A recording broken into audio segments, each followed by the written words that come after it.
Hello, and hopefully the dogs won't start barking again. Welcome. This is the video on how I will be making these monsters come to life. Always remember to stay hydrated, and I was unable to find my...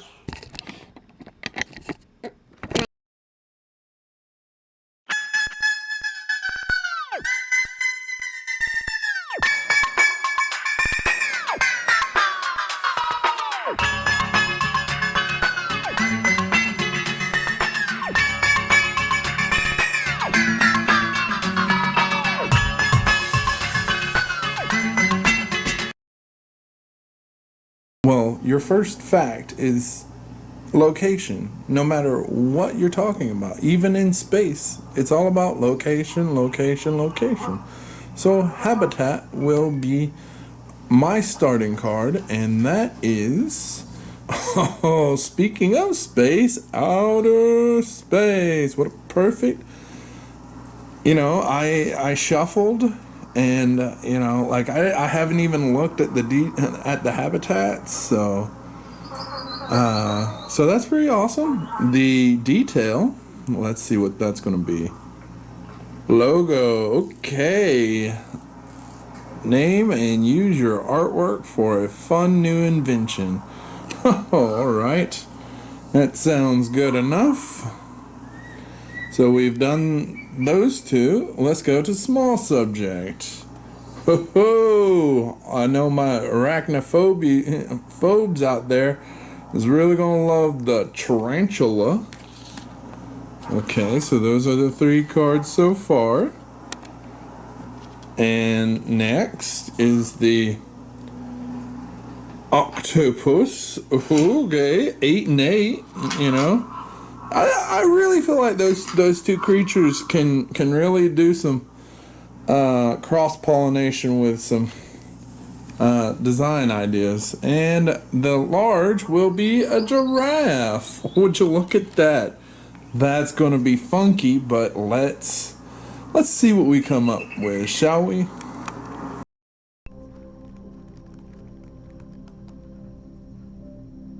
I'm going to maybe give it the silhouette first. There's different ways that you can start out drawing, but silhouette it's not an easier way. To me, how I think is the easiest way is to start with the eyes and go from there. But this is something that I've picked up in recent years. Okay, so right now it kind of looks like a brontosaurus head almost, but just be prepared, and here's a crazy thing to keep in mind. I really hate that sometimes I will, forget where my scale is. So, okay. And it's okay, it's okay to erase anytime you mess up. You would be surprised that most artists draw with pencil first, and then they apply the paints. I don't know if I may, but yeah, I think I will erase that first little bit, because I want to give more room for its body, and I don't want to make it look cramped, because if it looks cramped, it won't be pleasant to look at, because, our ideal spatial, perspective, it really messes with us, because nobody wants to see something shoved in a tight space. We don't like to see ourselves shoved in a tight space. That's why I am so ready for us to start a conversation on the prison industrial complex. But right now, I'm gonna provide some good, wholesome art for you, my lovely people. See,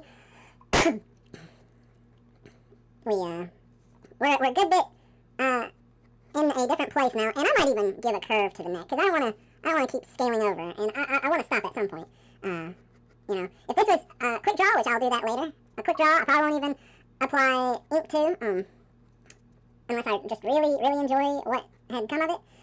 So I'm going to give this thing, because I'm feeling good about where it's positioned. I want to keep the tarantula body. So I'm definitely keeping the tarantula body, having that big fat back, but I'm giving it tentacle legs, because we are using the octopus, and we don't want to overly support the tarantula.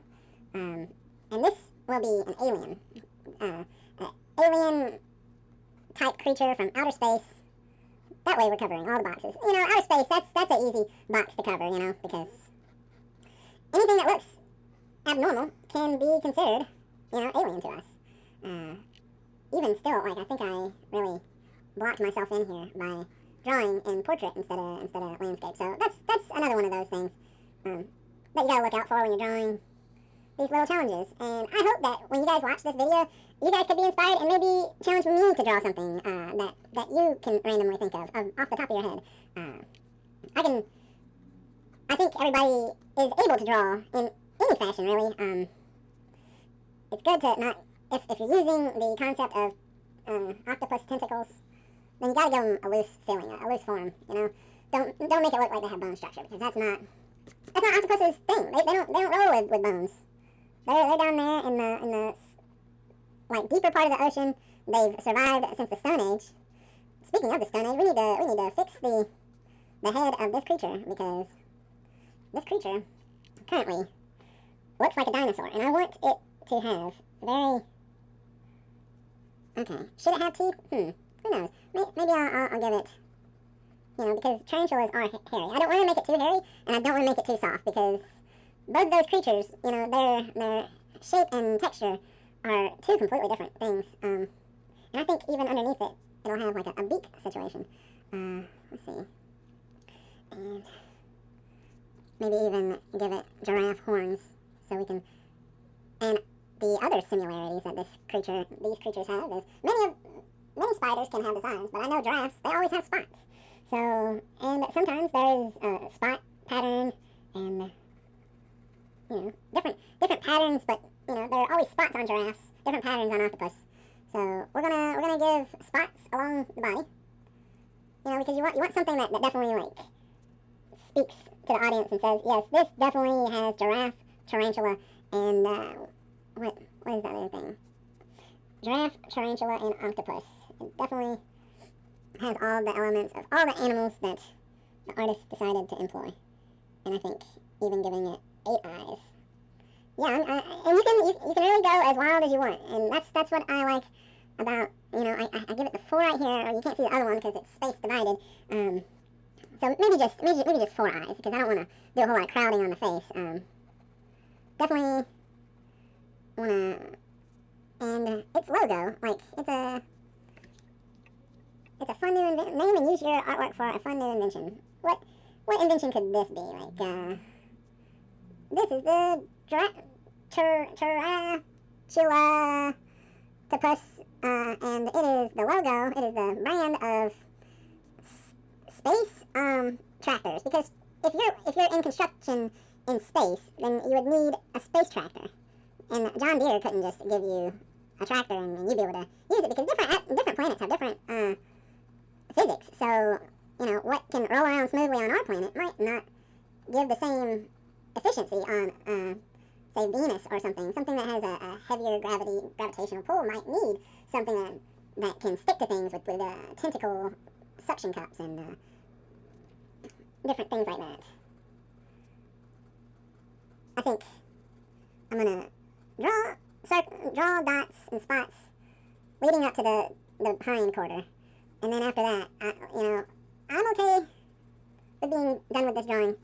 After I create the texture, you see, I am currently in a bad place monetarily. I don't know if I will be able to make rent, and currently I am doing a GoFundMe to help me survive till fall. Is the mission, is surviving till fall, because that's when I can go back to full-time school, and that's when I can get the funding to survive, you know? Like, what a lot of people don't understand is the pipeline between schools and prisons for people of color is a very real thing. But for veterans, it's a pipeline from being in the service to worrying about maybe becoming homeless. And that's a very real threat that a lot of veterans face. And, you know, I want to speak on that, you know, while I am making these drawings for this fun challenge that we're doing. And I really hope that many of you can find the time to challenge me to draw something that maybe you would like to see me draw on here. I really like graphite, and I don't always use these type of pencils. A lot of times I'll use just your regular schmegular number 2 pencil, and what I'll do, and, you know, other depths of graphite, and to get different tones and colors, and because I really enjoy creating with pencil. I think it does some things better than inking your final project would do, after all. But inking is good when you're showing your stuff off on social media, on YouTube, on different places where you need to take a picture of the drawing. But at some point, an artists are never finished with the piece. There's never a set point where you as an artist say I can go no further. You have to create that. You have to see what your limit is, what your expectation is. And for some projects, you can do a deep dive. And I used to struggle with spending a lot of time on one project and never feeling like I do good enough. And the thing is, you're never going to do good enough. Like you gotta be happy with finding a finish point, finding a place where you think your work is done. And because you're your biggest critic. If you don't like your work, then you're not going to be happy enough about it to show everybody else. And I'm sure even the popular artists that you've seen draw out there, even they have issues with their work, saying, "Oh, this could have been way better. I could have done this more. I could have done this less." I've really learned that I can critique anything, but finding a point in a work where I am at peace with it, that's the most important thing.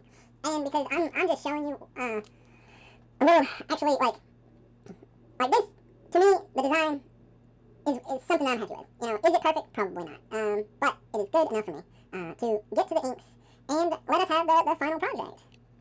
I know sometimes I can go on a little bit, but I do quite frequently like to add what I consider to be important in these drawings.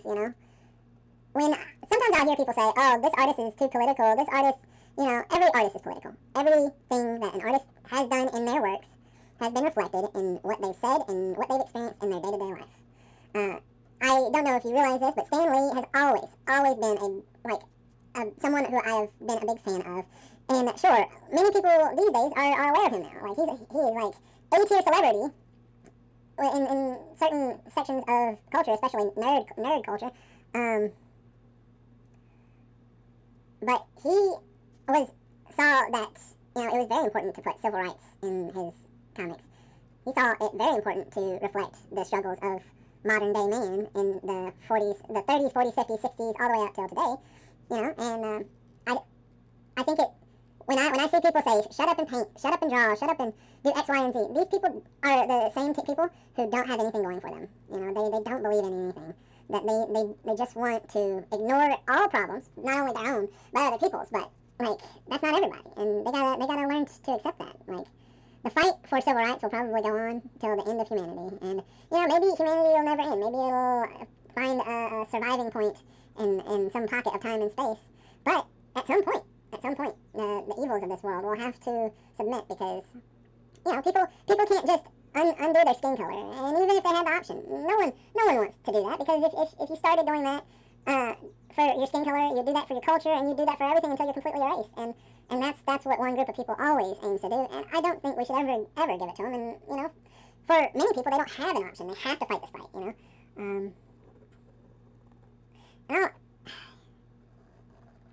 As much as I want to ink all of this, I probably won't be able to finish the inking with this pen, because it seems like it's drying up on me. So I wanna snag a few more spots in here. I know it's very obvious the difference between graphite and pen, but that's, like I said before, the artist has to find the stopping point. And I'm going into 26 minutes, almost 30 minutes on this project, and currently I have so many things that I need to do. Being an artist in 2021, especially an artist that is out of work, you have to know when to stop. And currently, while I love to finish a project, and you know what, it's okay to stop a project and then come back to it later. And if you'd like, we can do that with this project. But I'm doing this as a fun thing, and we have other different things that we can flip the card and see what different avenues we can go down. It doesn't have to be a focus on just this one thing. And this game certainly isn't sponsoring me, so if you don't even have to buy the card set.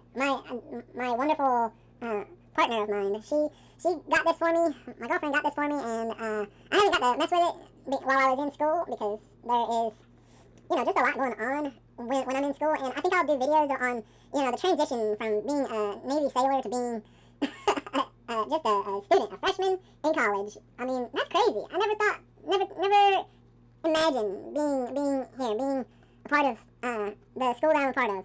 There's a lot of haters out there, a lot of negative people who are always trying to hurt other people. So I try not to give too much information out, but because I do speak a lot on social justice and civil rights. And anytime I ever heard someone complain about someone being a social justice warrior, I was like, how is that an insult? I could see if you were saying that I wasn't doing anything to help anybody. That would be more insulting to me than being called a social justice warrior. If anything, I think that's a compliment. But I wanted to finish this. I wanted to see how quick I could do this. I don't know if I'll be able to fully ink this. I still need to do the background, so here, and the horizon line is really important. We'll go into a little bit of breakdown on horizon lines and future videos, but I just wanted to show you, like, how you can just really explore your creativity by creating a chimera like this. But we are running out of time, and time is always the enemy of the artist. But it's okay, because we can always come back to this piece of artwork. We can always come back to anything we like, because, unless, you are just completely destroyed, or you'll always be able to create art. That is something that I think is a blessing, and what makes us all human is every human is capable of creating art. They might not like their art that they create. We're going to put some rings around this. And, alright, so typically I would say don't leave things for the inking phase. This is considered the inking phase. You want to draw everything, in pencil first, because right there, I wish I would have done that in pencil to see what it's like. But you know what? Next time we'll do better, it's important to see the beauty in the flaws, because nothing will be perfect. Nothing you ever do will ever be good enough. But, like, I grew up on Bob Ross. 1983, I was born. Bob Ross was still on the air for years after that. I believe. I'm not sure. At least his reruns were. And this was before streaming. Now I can sit back and watch his stream on Twitch. And, what I hear, his family's not even getting profited from it. So that is a big issue with capitalism. But we will go over that in some detail. Here, I don't typically sign my stuff, which is a bad habit for me. I gotta remember it's important to sign your work, My cameras right now, they are what they are. Always improving. Not only in artwork, but in life and through editing. And we're gonna get there. We're all gonna get there one day. I don't believe in bad endings. Bad endings are just a happy story unfinished. And if you liked what I've done today, please follow for more. I love doing these things. I look forward to popping open that next deck of 5 cards that I'll be exploring creativity with you. And until next time, thank you. Peace. I'm out here sounding like a chipmunk. Hey, subscribe if you haven't already. Tell a friend. Tell them to subscribe. All right. Bye.